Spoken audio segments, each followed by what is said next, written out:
Good evening and welcome to Tuesday night's fun of Loose Links. We might be small in numbers this week because it's that bank holiday and everybody's gone away, but that does not mean our chatter disappears. All that on tonight's show.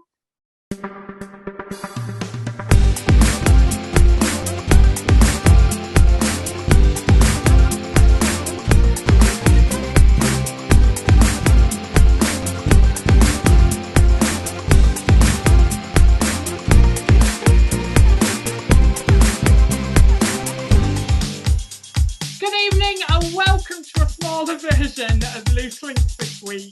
Joining me, Nicholas Jones, and keeping you entertained for the next hour, it's Claire Brown-May. Hello. I'm Jay Hitwell. Good evening. And me, keeping them all in line, is Nicholas James. As we talk about this week, we discuss the whole world of online dating, as BBC are bringing up a new online dating show, which we'll talk about in a little bit more. But do we believe in online dating? Do you think you can really find love online? Also, we talk about Amanda Holden this week, as she shows off her toned length in a miniskirt. But we discussed, is there really an age where you should cover up that little bit more? And we finish on the subject of recycling, as it's been recorded that Kew's mild high this bank holiday. But why do we spring clean and make the house really tidy for a special occasion like Easter? All that we debate on this week's show of Loose Links. Good evening, panel! Good evening. Hi, how are we, Claire? 4 weeks running. You are our saviour. We almost bow to you in like we're kissing your feet. And please, I do have a life. I do all the things you know. So as you can see, the three of us, Sam stepped in as well. Thank you very much, Sam. All panellists here that are sat in front of you this evening are not supposed to be here. And Claire, I do need to pre-warn you, you're on next week's show as well, love. You're there again. But because we're smaller in number doesn't mean that we have a lot less chat. Join us this week as we debate all those topics. Unfortunately, for some reason, I've just noticed that there was no polls put on the show of last week. So we will be back onto this week. Stay tuned with us. Keep watching, because your stay is just as important as ours. We need to give a couple of hearts to this week. Rachel Penny, she celebrated her birthday yesterday. Happy birthday, Rachel! I had a lovely Happy day. birthday. And Chris Clark celebrated his birthday as well. So happy birthday, Chris. Hope you had a really lovely day. We'll have to do something special. We'll have to have a bit of a collection for them and get it sorted out. And we'll send you something special this week or next week in the post to say happy birthday. Did we all have a nice Easter holiday, bank holiday weekend? Let's go to you first, Claire. Did you get up to much? On the Friday, I had my friend's son's 18th. He had some friends and family get together at a pub, so that was nice, which continued at their house. So on the Saturday, I went to watch my son play wheelchair basketball, which was fantastic, and they won, even better. Wow. That was at Lincoln Way on. And then Sunday, I went to my lock, and they've got a micro pub, and they had a band on. Oh, very nice. And they had one today actually, but I went, like I say, I've took my daughter to trampolining because it's the last day, and then I've been over to see my mum for Easter, and then get ready back to school. So yeah, I'm excited. What about you, Sam? Did you have a nice bank holiday weekend? Not really. Me and my daughter, we spent the whole Easter holidays with the lurgy. Oh no! Because the big C. Yeah. So we didn't really have much of a Easter. I mean, my daughter was supposed to have gone to 2 birthday parties during Easter, but she couldn't go to any of them because she was COVID positive. So And I've not been able to go out anyway. Today I went out and it was the first day I've been able to go out in the last 2 weeks. Did you never go out in your garden or anything like that? Did you not sit outside in the garden? Yeah, I did, but I just kind of got bored. Yeah. Well, My garden needs doing. My garden needs doing. I had 2 years ago today was a normal Easter, but it wasn't a normal Easter 2 years ago today because I was with my ex, so I really wanted to make a new memory of Easter this year. So I didn't do very much on Good Friday. I sort of just chilled out at home and relaxed a little bit. I went to the Easter Vigil on Saturday night at the Cathedral. Good evening, Cathedral. They did it extremely well. It was absolutely beautiful service. And then I celebrated at my church at St Nicholas on Sunday morning for Easter Sunday, caught up with a couple of friends that had my mum and my sister round for lunch. I did a full roast. Rachel came round because it was a birthday. We had cake and all of that. And my mum decided that Katie, well, it wasn't my mum's decision really, it was my sister's decision, that she brought these box of eggs round and was like, we'll do an Easter egg hunt in the garden. My mum went a bit OTT with it and was like, right, you need to go and sit in the front room. I was going, Mum, the Easter egg hunt's for Freddie, not for me. I don't need to know where the eggs are. And so she rammed us all into the front room and hid the eggs and came out, right, come and find them. And she hid 9 eggs. We spent 2 hours looking for the 9th egg because she couldn't remember where she was. Oh, that sounds like fun. We never actually found that egg. And my best friend is so I do the garden, he does the garden because he's a professional gardener. And I'm just dreading that he's going to come round next time and go, why is there a chocolate egg in your garden? Yeah. So it was an interesting weekend. It was an interesting weekend, but it was fun. Let's start and do what we do best. So this week's first topic is BBC's free dating show, Love in the Flesh, brought couples together who have only spoken online, who found real romance. Can love come from dating apps? That's what BBC Three's Love in the Flesh aim to find out. Couples who have only ever talked to each other online were brought together in a beach house and sent on various dates by a presenter in the bid to see if a real life connection could come from something online. So let's go to you first, Claire, because it got me thinking. Do you think online dating is still dangerous as well as fun? Personally, both. I say personally. I say I've set up profiles, and then whatever, swipe, and I've just thought, oh God, I can't do this.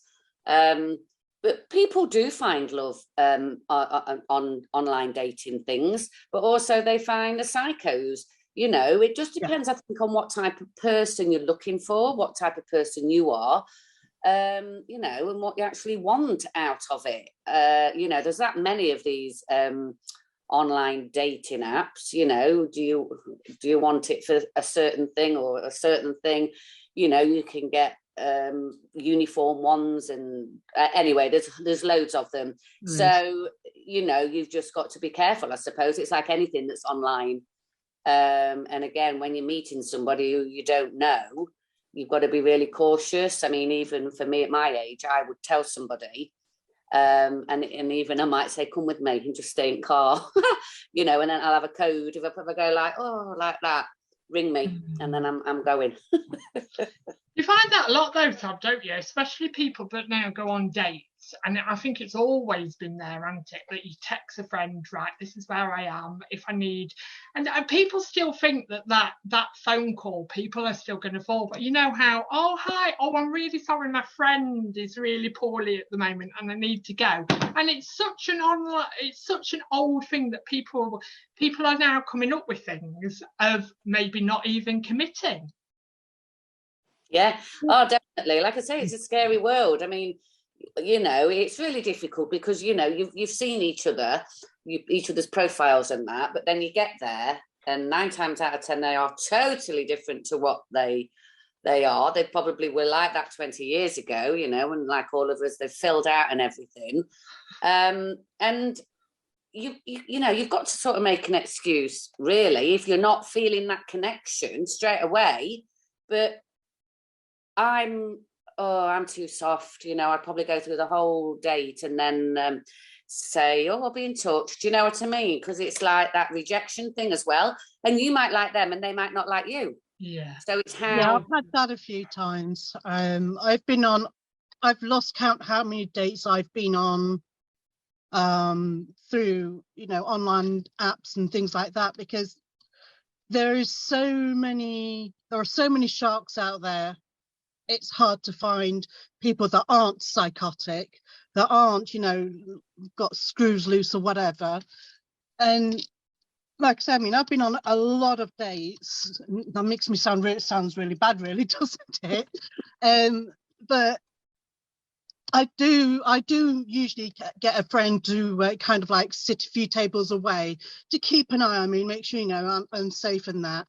And like Claire, you know, you have like a signal. So if I just kind of like do that, or, you know, give me a ring kind of thing. And I've done that before, because it's... Why do you think though we're not just honest? Is it because we're too kind in this world, in a sort of way? Why? Because to me, if somebody didn't like me and we were sat there on a date, I'm thinking in my mind, and maybe people are, maybe I'm thinking there are some more vulnerable people out there that would be affected and stuff like that. But I actually would rather someone sit there and be honest and do you know what? It's been a lovely, lovely day, but actually not for me, and that's absolutely fine. I just hate this dragging on for ages. Do you know what? Should we go for a different date? Should we go for date number 2? And actually they don't really like... Why can't people just say that? Why can't they just be like, oh, actually not into you?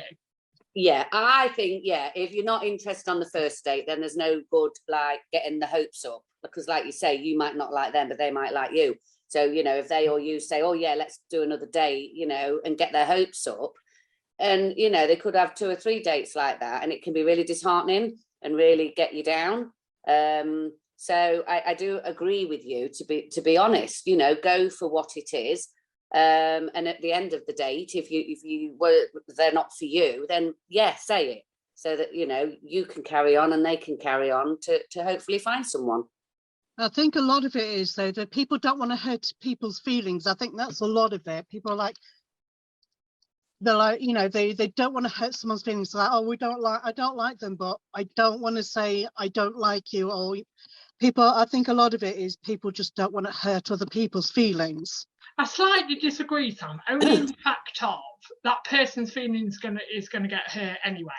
Do you know what I mean? If somebody doesn't like somebody, it's still going to happen 6 months down the line or second date in. But I also think that it's harder to say it to someone's face, you know, and rather than say it to someone's face, people usually go, you know, you have your date, you go your separate ways, and then you get a text later, yeah, it's been nice, but no, kind of thing.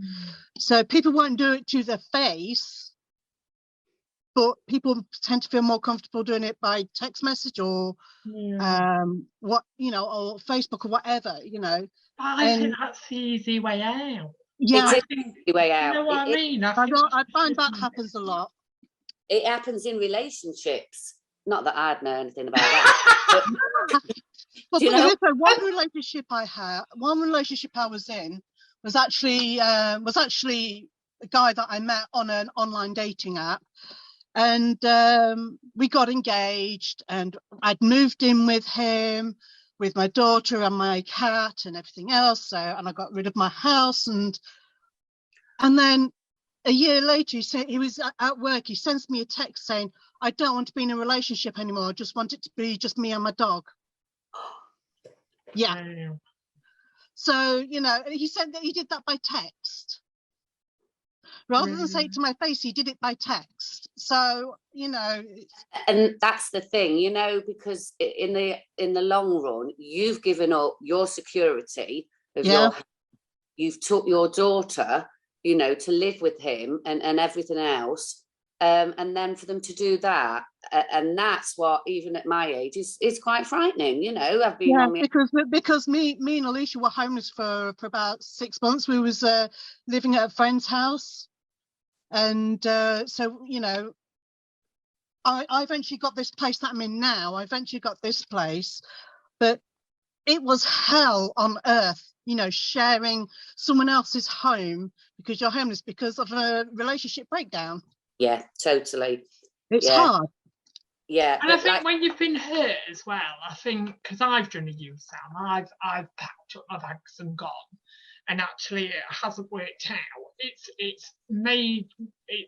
put a potential wall there that's part of me that goes, I'm never giving up my house again. I'm not like that. to do it. And I think you need to be really, I think to learn the hardest lesson in love, and I envy people that say, oh, we've been together since 16 and actually we've been coupled, and I hate couples that say we never argue, because I just think, no, you don't never argue, you just don't have an opinion to share and you keep your gob shut. You never, you know, that's why you don't argue. But do you think though, in kind of a touchy subject, do you think in relationships though, sometimes we just settle because we're scared of being on our own? Do you think some people go through life, and if you actually put them on a lie detector machine and said to them, are you happy and are you in love and are you flourishing in your marriage, that actually it will come back that you're lying? But people would rather settle in a relationship and stay there than get hurt and be alone. You see, a friend of mine, her parents, my best friend's parents, they were like chalk and cheese. You wouldn't think that they would ever be together. Her mom's kind of like a bit of she's a miserable, one of those miserable old women, and she won't talk to anybody except the people that she knows. She won't make new friends and things like that. And she always looks down on me. She always has done. She's always looked down on me. And her dad was just so down to earth and so grounded and, you know, so different. But he just stayed in the relationship because it's how he was comfy. He was comfortable in that relationship and he didn't want to change things. He just kind of like had the attitude of, you know, just shut up and put up kind of thing, and just carried on. And, you know, I find that quite sad when, you know, when couples get to that stage and they feel like that they can't, you know, go off on their own. I find it quite sad that they do that. But Claire, what was you going to say? Do you agree? Do you think people... Well, I wouldn't really put myself as a strong person. You know, I would sort of go with the flow. Oh, I disagree. Oh, do you? I think it must be as I was getting older. But anyway, I had my first little house and then met somebody who, you know, was in a good job, good money. And I sold my house. We bought a brand new house. He brought me a brand new car. A year later, I just sat him down. I said, I'm really sorry. I don't love you. And I had to walk away. In fact, I live with my brother and his now wife for 5 years because, you know, I had to save money to start again, basically. And I bought a little Peugeot 205 because I'm talking a few years back, live with them until then I live where I live now. And that was because I couldn't be in a relationship, you know, and I've been in a relationship in and out. And I'd love to meet somebody, but I'm not going to put up with just being in a relationship for the sake of it. Yeah, you know, I think as you get older, you get like that though. Yeah. As you get older, you kind of like, no, you know, I'm not being in a relationship just because. You know, if you want to be in a relationship, it's got to be something there. And I think there's somebody out there for everybody. And I've said it to my mum. I says, I'll probably find mine when I'm in the old age pensioners bungalow, and you know, I'll find my for me it'll be when I'm in the nursing home. Yeah, exactly, that's what I was saying. Claire, I just had to your name, Claire Browning May James. How does that sound? Oh, love it. Claire Browning May James. I quite like that. It sounds kind of posh, doesn't it? posh, doesn't it? Yeah, and I thought it was posh already. But do you think when I don't know if you've ever watched it, but do you think actually when we really sit down and think about it, the programme Married at First Sight, so what happens is there are many other programmes that get that, there's Love Island and all of that, but Married at First Sight, actually I think to ourselves, with the marriage guidance, are we doing it wrong and they're doing it right? So imagine if we changed tomorrow that you got married to somebody, so you've known them a very long time, you got married to them, you decided to take a marriage, but there's almost like a trial period. So you know when ladies, have you watched it before I talk about it? Yeah. So you know when they go through weeks and weeks of honeymoon stage, and then they get through to the living together stage and mixing with friends and all of that, but then they have to go and renew their vows right at the end of it, and they decide if they're staying together or if they're going. How would you feel if the law put that into real life marriage? So actually, there's a trial period of being married. There's a trial. I wouldn't get married. but personally taking it away. So I'm not talking about you personally, but what about marriage and a trial period, and then like a renewing of vows where you decide if you're going to stay in that relationship or go? Do you think a lot of people might think about marriage that little bit more if it was a little bit more like Married at First Sight? I think so, yeah, because as I say, you see that Married at First Sight, they get everything, don't they? As in, I think they pay for the wedding, they pay for their, blah, blah, blah. I think so, yeah. If you're doing it as for yourself, you probably will live with that person first, and you've got all of that as well, so I don't know. I think for a lot of people they probably would think about it more, but then again, is it an easy clause just to get out? Because it's easy to do that. And the other thing is, isn't it, like when I got married in 2012 to the not very nice man, even though he was doing things for me, and I do now think, actually, do a lot of people think this? Because I felt it, and all I kept thinking was, I've just got to make it to the wedding day, and after the wedding day everything will turn around, everything will be different, everything. Do you think a lot of people think like that when they're in like tied up relationships that aren't very good, but they've got a planned day in front of them, and they just think, actually, I just need to get to that day? Sorry, go on. See, when I was with Alicia's dad, we never got married. We were engaged for God knows how long, but the actual relationship wasn't a healthy relationship. And then I thought, when I fell pregnant with Alicia, I thought, once the baby's arrived, it might get better. The relationship might get better.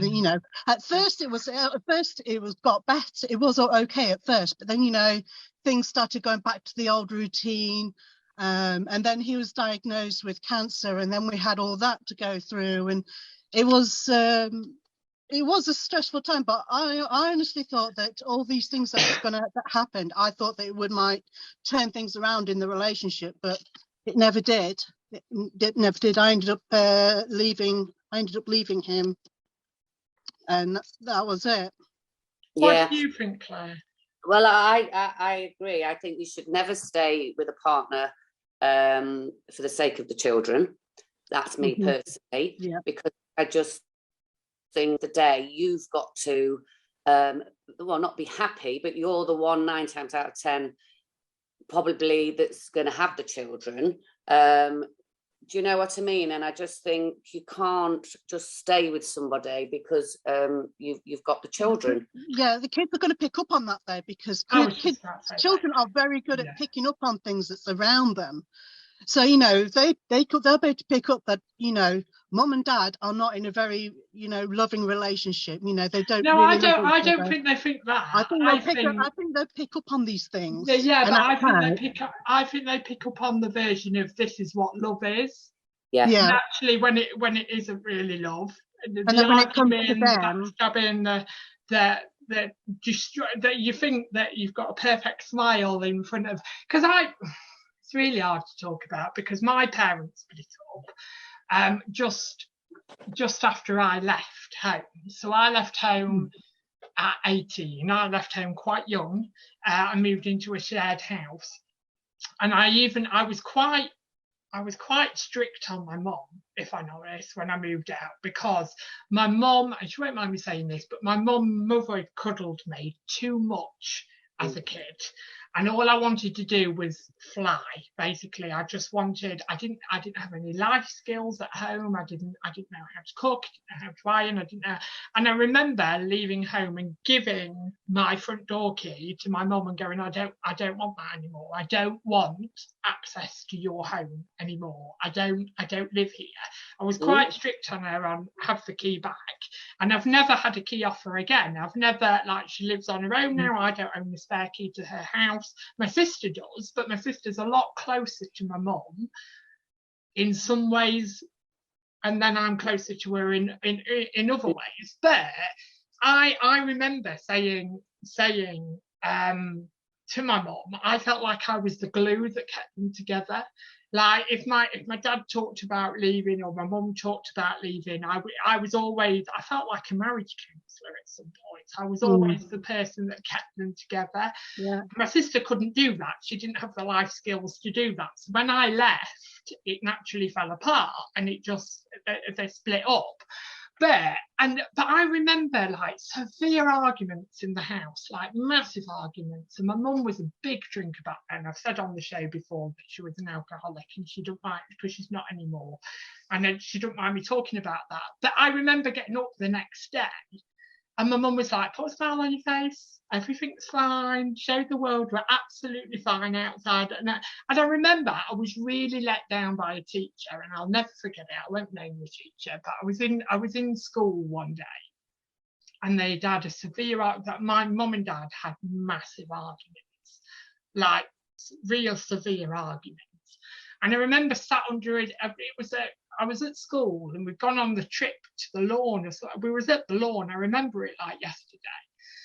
And I sat under this tree, really sad and really upset, and just wanted to be on my own. I didn't cry or anything like this. And this teacher came over, and I just remember telling her everything. Now, it wasn't to the point of where social services needed to get involved or anything like that. But I felt like we needed a bit more support from the school than what we were having. And I literally blurted out everything to this teacher. I was just like, and this is happening, and just hoping and praying that she would do something about it. And she did nothing. She listened to me and did nothing. There was no meeting with the head teacher. There was no people coming in to talk to me if I was all right. And I just felt really, and if that had happened today, she would be in severe trouble for not saying a word to anybody. And I never said as a kid either, don't tell anybody this. I never said that. And I just felt let down. Do you think,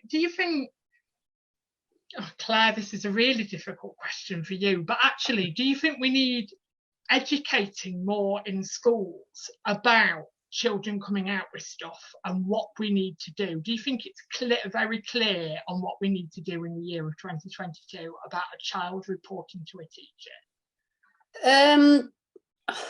Our school's very good. I mean, we're only a primary school, but we're all talk about safeguarding and things like that, and you look out and listen out for different things, and you pick up on things. So you've got to get not the child on side, but you've got to make the child feel comfortable, and as you get through to secondary school, I think that's a bit harder because they've got their friends. They don't want to let their friends know, so going to class teachers and things to say that they need help or somebody to talk to is more difficult at the lower end of school.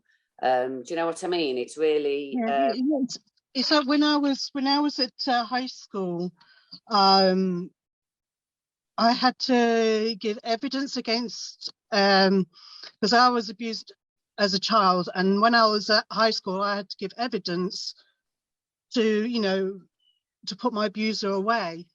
And the school, I got more support from my friends than I did from my school. But going back to the 90s at this point, so I didn't feel much support from school, but I did get more support from my friends than I did from school. So I think for a lot of kids, I think, having that support around them from their friends at school, I think, that I feel like that's important. I mean, for me, it was important because I knew that they were there for me, but the school, I mean, obviously, I think things probably changed nowadays. If it was like nowadays and it happened, they'd probably put me in counselling on all of this.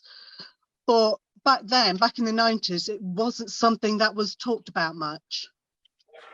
And that's how abusers got away with it, isn't it, really? Yeah. Because that's how they've, because you just, and I hope the barring system, the DBS, whatever it's called now, is really into play, because actually that's where offenders were going. They were getting into education, they were getting into support work, they were getting into stuff like that. And I just hope that we take more action and think about who we're employing before we take it on. But let's go back to the subject. We've sort of delved down another road, so let's go back into a rabbit hole there. Claire, do you think online dating really works? Yes and no. As in, like I've said before, it depends what are you looking for. You know what I mean? You've got to make sure that you're on the right side for you, right site for you. Have no high expectations, and just take it with a little bit of salt or whatever it is. Pinch of salt. Pinch of salt, yeah, not an inch. Take it with an inch of salt. Take it with salt. There's a purse there. I think it works for some and not for others, but like I've said, are the others looking to find love straight away? You've got to work at it, and like I say, there is somebody out there for everybody, but it might take a bit of time to be found, and your love of your life might not be the one on the app. You might just bump into them in a supermarket. That's why I go shopping every day. Hoping to find your Prince Charming. Oh, yes. You know what Tesco says? You know what Tesco says, Claire? Every little helps. Oh, yes. Surely does. Oh, dear. Do you fear about, because there is a big fear in there, because you can, online, you can make believe anything, can't you? You can say anything. So do you think online love works? Do you think a program like this, where people have only talked on internet, why the hell would you want to put that on television? Why would you go as a person? I've spoken to this person online for 3 years, and actually the first time I meet them is on BBC. I just think, what are these people thinking?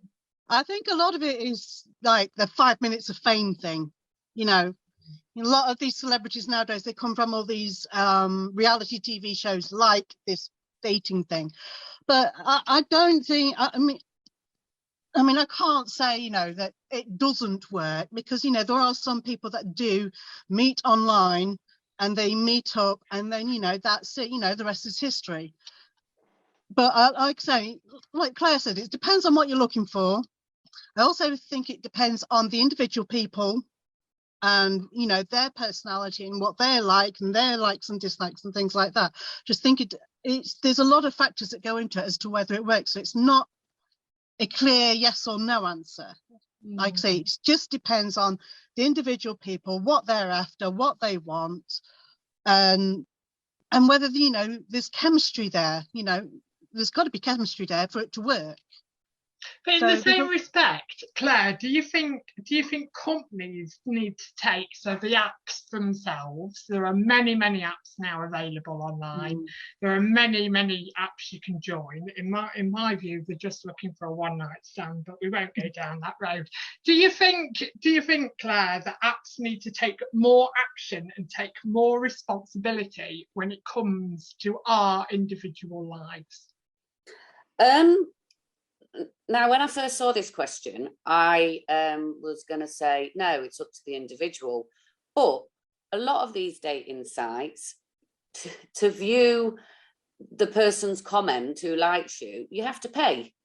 So I think, you know, if you're paying for something, then they should have security for you. Do you know what I mean? That everything is okay. And I know it's hard because they've got millions of thousands of people probably doing it, but they've got to have some security for you along the way. And again, even if they're not paying, it's an app, isn't it? You know, so they've got to have some sort of responsibility for their clientele, I would say. Well, it's like any social media, isn't it? It's I watched because it is part of social media. If we really think of it, it is part of social media. And I watched a couple of programs. So a couple of programs that bring to mind is that Tinder program that's on bloody Netflix at the moment.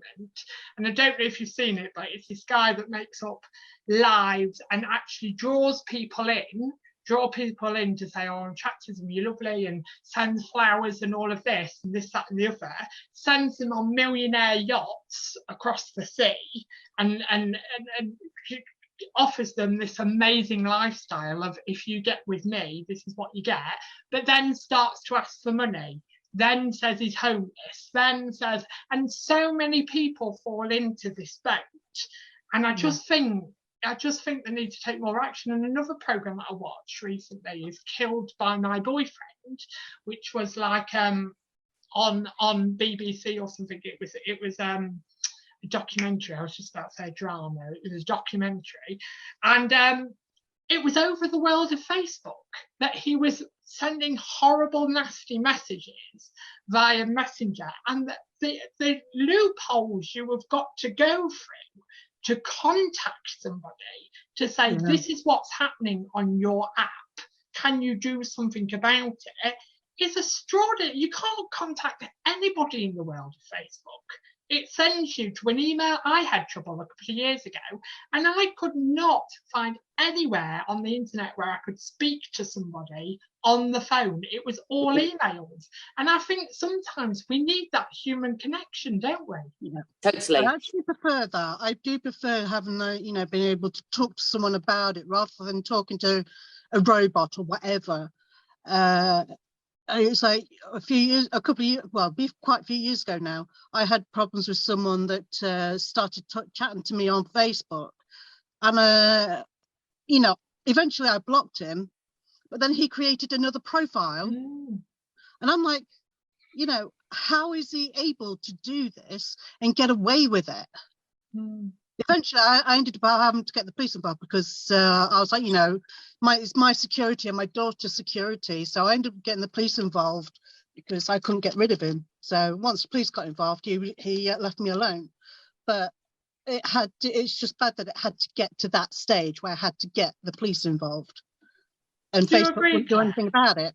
Yeah, I think, like I said, I have sort of reviewed this question, but I just think if like I say, Facebook is just in a world of its own, but they've got to have ways of protecting the people that are on it. It's a worldwide wild thing, and they need to make sure that that they can be contacted.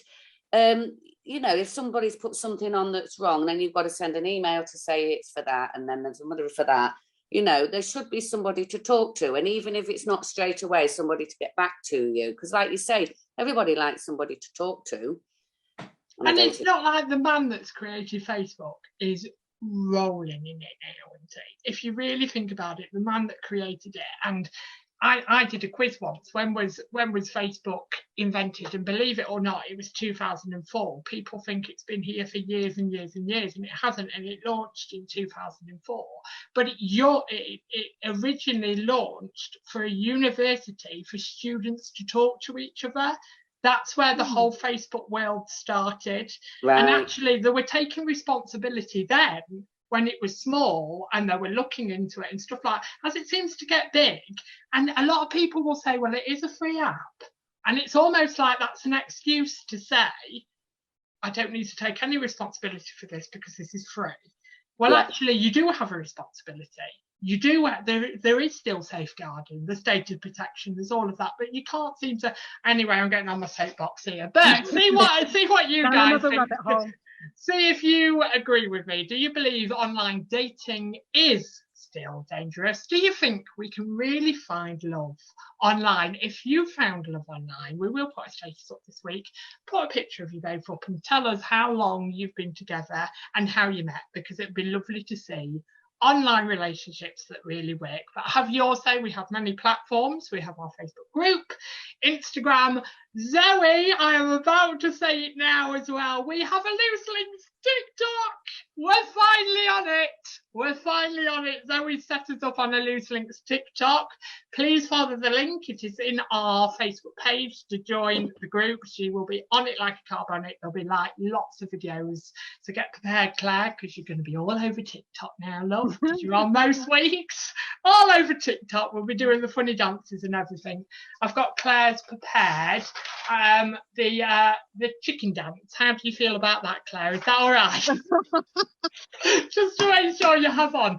But now let's go into the celebrity world a little bit. As we talk about Amanda Holden, believe it or not, she is 51 years of age. She doesn't look a day over 30, does she? She really doesn't. Showcased her toned legs in a form-fitting mesh bodysuit and a leather mini skirt for sizzling snaps. Claire, do you believe there should be an age where women and men are told to cover up that little bit more? Again, I think it comes down to the celebrities. So they've got the money. And I think if you've got the confidence to get your legs out, to wear a figure hugging outfit, then who says you can't because you're 51? You know what I mean? If you don't like what you see, turn your head away. You don't have to look at it. I mean, I think she looks gorgeous, but like I've said, if you watch her, she's had a little bit of work done, you know, and she can afford those beautiful clothes, you know, and I'm not dissing her. I mean, I am older than her, but a little bit more chunkier than her. But, you know... Look at you there, Claire, like showing off. I know, I'm just thinking chunky. So, yeah, she looks good. But, again, she's a celebrity. She's in the public eye, you know, and we could make a story of this because you're going then from teenagers wanting to look like that at that age. But teenagers... at their age are trying to look like that anyway, because, you know, they get one line now of having Botox. They want their lips to look like fishes. You know, they want spider's eyes and extensions. Do you know what I mean? And it's like, you go on a dating app and then you meet a fella and then you go to bed and you take everything off. It's like... it's a different story, isn't it? You're not what you look like. Anyway, you know what I'm saying? So they've got the money and, you know, it's up to every individual to dress how they want to at whatever age, personally. And to me, when I think about dating, there are some. You like to say, don't you? You go by personality. You absolutely go by personality, and that's where you go from. But actually, I do think I've tried. I'm not going to say who, because I'm just not, but I've tried personality, and it just didn't work in the nicest possible way. It just didn't work because there was no attraction there was no and we all say, don't we, we don't have a type, but if we really think about it, we do. There are some stereotypes that we just don't like, that we just don't find attractive. Not everybody in the world is attractive. And there was this as a gay man, it makes me laugh because I can stand in a pub and I'm randomly out with friends and stood at a bar and stuff like that, and this guy, you know how lads are, all right, mate, laddie, and I'll go, hello, and I'll start talking, because I'll talk to anybody. I literally will talk to anybody. And I've got a couple of stories, actually. And I was stood at the bar, and I get this most times. I stand at the bar and the first question they ask, are you gay? And I just think, what has made you ask that question? What Why has... do they need to know? I go, yes. And instantly, I can't stand up but instantly they'll go like that. Yeah. You know what I mean? And they'll back off. And I'll go, do you find, and I'm really bad at it as I've got older, do you find every girl attractive that you stand in the bar with? Oh no, of course I don't find it. So why do you think in your right mind that I fancy you?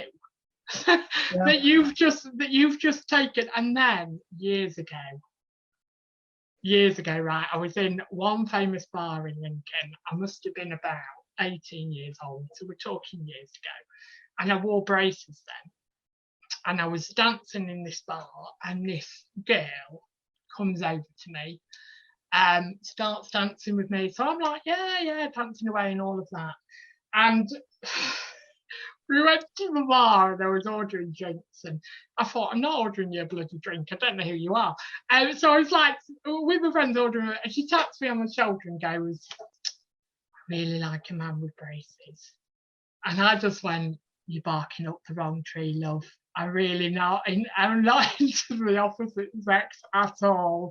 But she just didn't get the vibe. I just must have pulled off that right manly look, but she just didn't get the vibe at all. But it's hard, isn't it? Because, Claire, what if one of your children said to you, and I'm not saying the what, but what if your children said to you, you got all dressed up for a night out and stuff like that, and said, Mum, you look like mutton dressed as lamb. How would you react? Well, can I tell you, but not in them words, my daughter says that to me now. You're not going out dressed like that, are you? So she doesn't know that saying, because as I say, that is quite an old saying, isn't it? But if she knew the saying, then she probably would. Say it. And I don't. Like I say, as I've got older, I do tend to dress for my age, but also because I have put a bit of weight on, so I won't wear the same clothes that I used to, with a bit of cleavage. See, when I used to go out, I used to always wear a corset, so everything was in and up. So I looked down and I was kind of like drowning in my own cleavage, basically, when I used to go out. But now I'd be like, no, they're not going to get that far up now. No. But I do get that from my daughter. So so if she's thinking that, I just think, oh gosh, what are other people thinking? But then I wouldn't care, to be fair. That's what I'm saying. Why, if I'm happy with what I've chosen to go out, then stuff everybody else. But why aren't we thinking along that lines for us? So we're basically saying here, Amanda Holden can afford the clothes, she can fit the body, she can go out, she can do this, that, and the other. A lot of people talk about Madonna on stage because Madonna shows a lot of flesh on stage. Kylie Minogue shows a lot of flesh on stage. They're proud of their bodies. But it seems like when I talk to everyday women, Claire, I'm going to pull you up on this. When I talk to you about this, that's all right for them to do. Why can't you feel like that? Why can't you feel, actually, I don't give a flying doodah? Well, all the women that you spoke about have all got slim figures. And there is a lot of... And lots of money as well. It's about confidence. I've lost a lot of that over the years, more so maybe for being on my own. I don't know. But... again, it is the confidence thing. I'm getting older, so I don't want to be classed as mutton dressed as lamb. I want to go out and feel comfortable what I've got, but I don't like people looking at me. Well, look, I do, but if they're nice, it depends what they're doing it. What you got on, and I just, it is. Claire, you would turn my head if you walked in a bar. Oh, what, with my 2 glasses on? I got my specs. And like I say, Nick, when my hair's done, you look bloody amazing. But a lot of people say that as well. A lot of people have said by a certain age, women shouldn't have long hair because it doesn't suit anymore and it makes them look older. Do you ever think that as a woman, Claire? Do you ever think? I have, and You I have? have, and I had it cut to shoulder length. And then looking back, yeah, it looked all right, but you know, why should I? It's sort of a certain length. You can do more with it when it's long. But that's society. It's not. Again, it's society, isn't it? And we're always trying to mould to society, not mould to how we want to look and how we want to present, and how, like, if you, and I can only go on the gay world because I'm in it. But if you think about LGBT people, like it's not really my look at all. But like bears and stuff like that, they'll apologise for dressing in. Oh, I'm sorry, I don't usually. Why are you apologising? Just be who you want to be.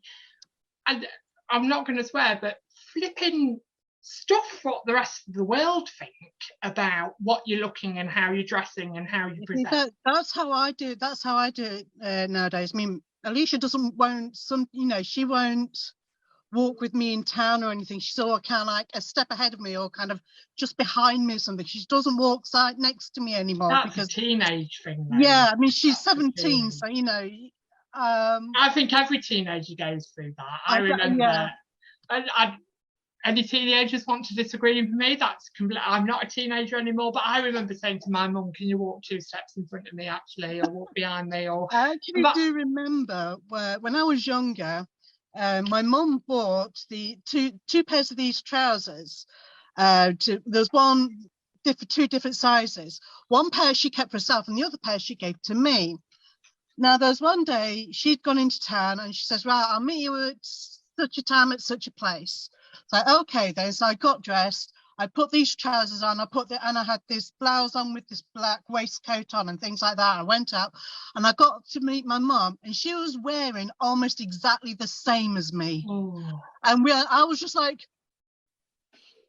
oh, okay. There's not a lot you can do when you're there. She was wearing the same trousers, and she was wearing similar top as well with waistcoat and that. And I'm like going, okay, that's freaky. Oh, that's lovely. Winning is winning. If I did that to my mum, I'd hold her hand and off we'd go. Twinning is winning. I love that. I've never heard that. Twinning is winning. If I was a teenager, then probably different. But now, no, I would. I'd love it if I went to my mum's and we'd got the same clothes on. Come on, let's go. I often joke that, you know, if I ever dyed my hair ginger, I would be the spitting image of my mum.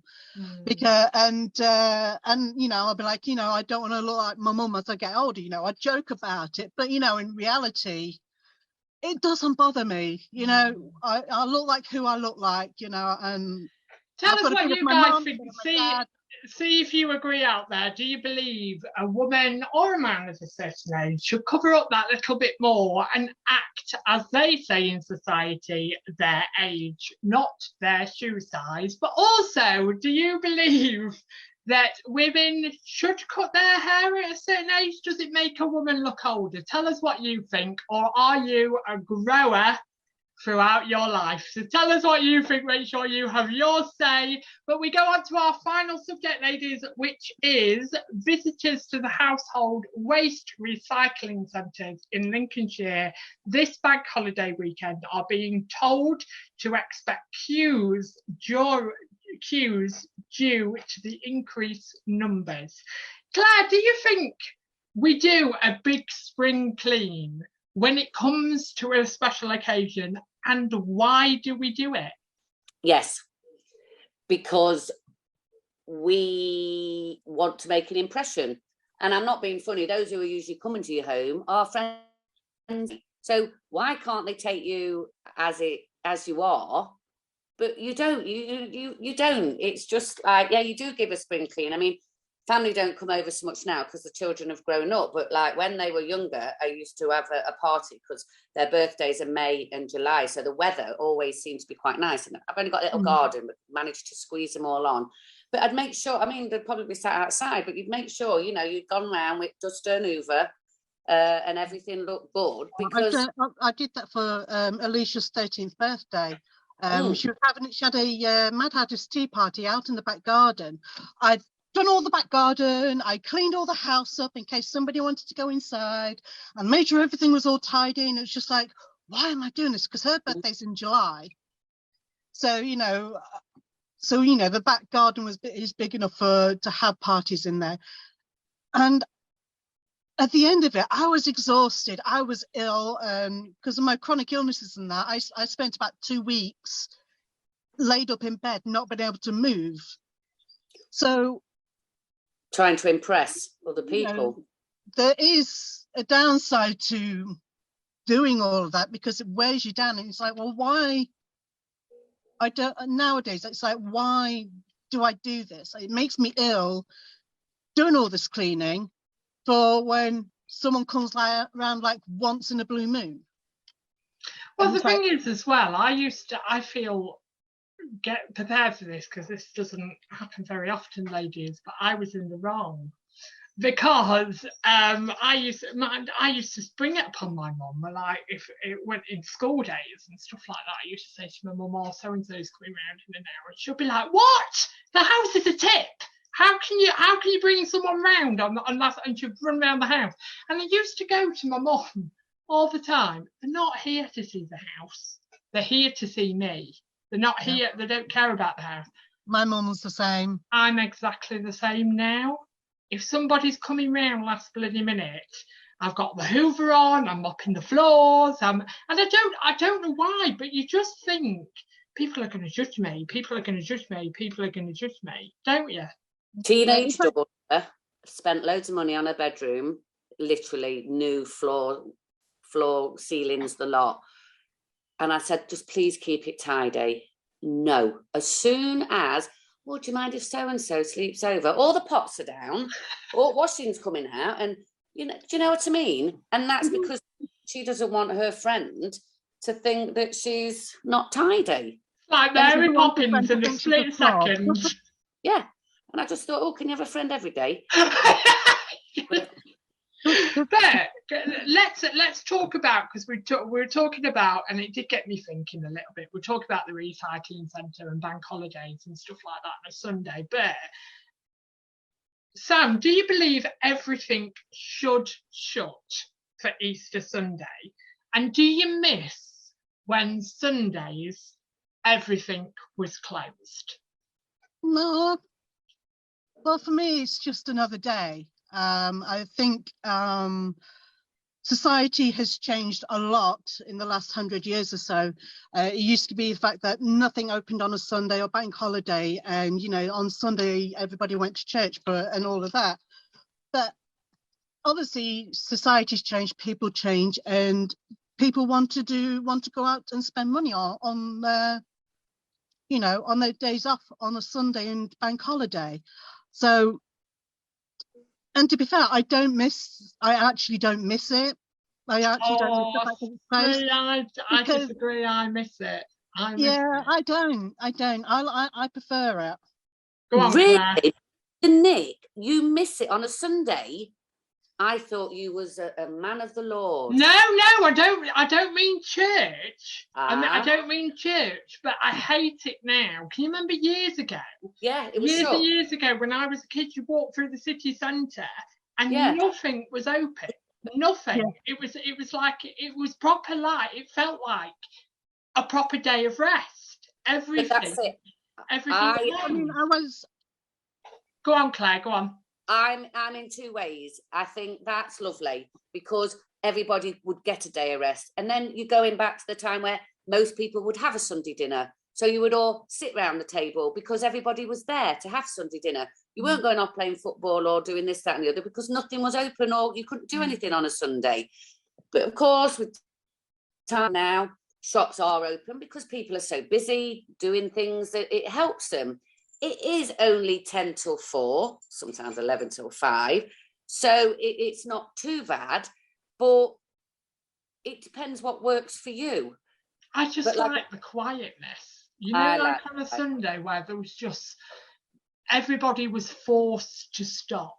Yeah. Everybody was forced to. It's like I went, when I was in town yesterday, the whole of town, the High Street was packed, absolutely packed. Everywhere I went, there was queues everywhere I went. And I'm like thinking, don't people ever, just not go out on the Saturday? It seems to be, but I think because it's the bank holiday weekend, everyone's kind of like gone, yeah, let's go into town. And it's just like, and it's just crowded. I just don't like it. I don't know. I just think it was so peaceful, and so it gave you time to reflect, and it gave you time to think, and it forced again, you. I'm not really religious, but I just think Sunday is what the Lord said. Sunday is for a day of rest. And I think we all need that because, everybody works so hard. When do you get a chance to see family or even friends? You know what I mean? So if nobody actually worked on a Sunday, then we may be able to, to get to meet those. Because it worked, didn't it? Because can you remember years ago, Claire? It forced families together, didn't it? Of course it did. And like I say, you would have a Sunday dinner. It was called a Sunday dinner. People called it Monday dinner, Tuesday dinner, but that is when the whole family used to get together. You would have a joint or whatever you could afford, and you'd all sit around a table together. My brother would dry and I would wash up. And he hated that because I was a very slow eater and he couldn't go out to play until I'd finished my dinner because I had to wash up and he had to dry up. So he didn't like that at all. And he didn't like washing up. So he got no choice, had he? But I loved it. I do regret it. I can remember once when we were younger, my brother decided that he wanted to go vegetarian. Back then in the 90s, vegetarian stuff, you didn't get, there wasn't that much out there for vegetarians back then. And then he lasted 1 week because it got to Sunday roast and all he had on his plate was veg and gravy. That's all he had on his plate. He's like, I'm not vegetarian anymore. No, exactly. Ladies, can you believe it? We've made it through an hour. Can you believe that? We're just with 3 of us this week. We've made it through an hour. Thank you so much for watching us this week. We will be back to 4 people on the screen, and 2 of them will be me and Claire again. So get prepared. We're back again. But join us next week for the next episode of Blue Sinks. We hope you had a lovely bank holiday weekend, and thank you for joining us on this Tuesday night of fun. Make sure you join us next week for a brand new episode with a brand new panel with brand new topics. And we'll be back to the famous 4 all over again. But thank you for watching us this week. Can you thank my panel for this evening? Are you ready for this panel? Get ready for the new name that I've given. Can you thank Sam J. Hitwell that's been on the panel this evening, but also Claire Browning May James? Can you thank her for this evening and being on the show? Join us next week for a lot more loose fun, and we send you a lot of loose love. See you soon. Take care. Bye-bye. Bye.